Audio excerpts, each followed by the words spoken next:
Ready to transform your plain Word document into a captivating masterpiece with a stunning full-page image cover? First, head up to the Insert tab located in the Word ribbon at the top of your screen.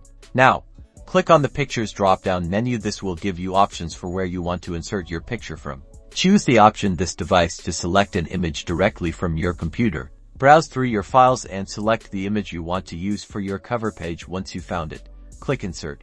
Alright, the image is now in your document, but likely not covering the full page just yet. Click on the image to select it. Look for the Layout Options icon. It usually appears near the top right corner of the image. From the menu that appears, choose Behind Text under the With Text Wrapping section.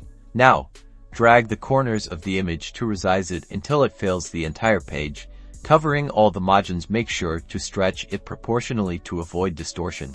If your image isn't positioned quite right, go back to the Picture Format tab and look for the Position drop-down menu.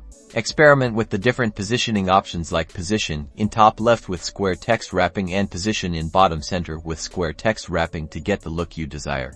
And there you have it, a professional full-page image cover that is sure to impress. Don't forget to like and subscribe for more quick tips and tricks.